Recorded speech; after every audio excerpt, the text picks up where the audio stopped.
Blue Beast Tales by the Paranoid PI. Frozen pages. The perpetual twilight of Xylos cast long, skeletal shadows across the icy plains. Dr. Elara Vance shivered, pulling her thermal suit tighter. Before her loomed the Glacier Library, a colossal structure carved into the side of a vast ice sheet, its entrance a gaping maw of frozen blue. Xylos had been abandoned for centuries, its inhabitants vanished without a trace. The only remnant of their existence was this library, a repository of knowledge etched not on paper, but on ice. Each book was a slab of crystalline blue ice, its surface covered in intricate symbols that shimmered with an inner light. Elara's team had discovered that these symbols weren't just carvings, they were a form of encoded memory. By focusing their neural implants on the ice, they could access the memories of the Xylosian civilization. It was an unprecedented archaeological find, a window into a lost world. The first few readings were exhilarating. Elara experienced the Xylosians' daily lives, their art, their science, their deep connection to their icy world. The memories were vivid, immersive, as if she were living them herself. But then, the readings started to change. One of Elara's colleagues, Dr. Jian Li, began acting strangely after reading a particularly complex ice book. He became withdrawn, his eyes distant, constantly muttering in an unknown language. He insisted on being called Kale, a name from the Xylosian memories. Elara dismissed it as a psychological side effect of the immersive experience, but the incidents became more frequent, more disturbing.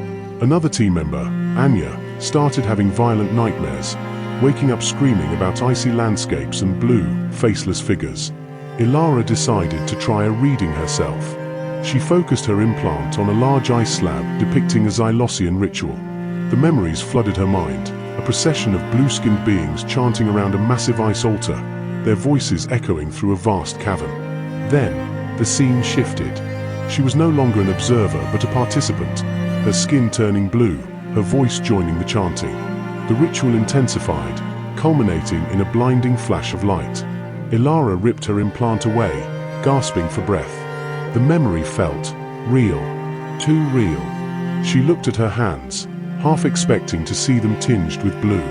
They were normal, but a chilling unease settled over her. The team's behavior deteriorated rapidly.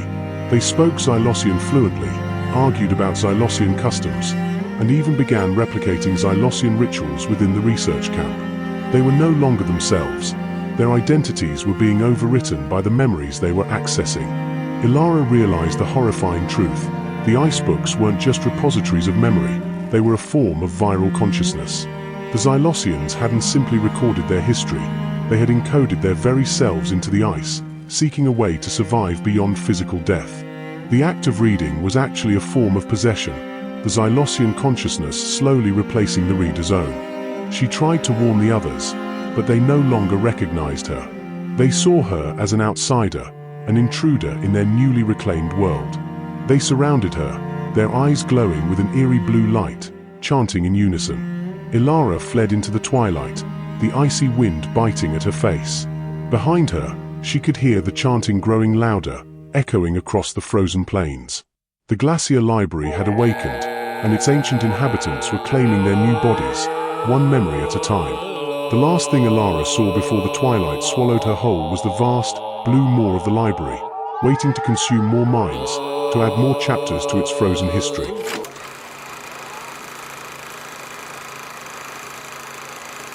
Oh, oh, oh, oh, oh, oh.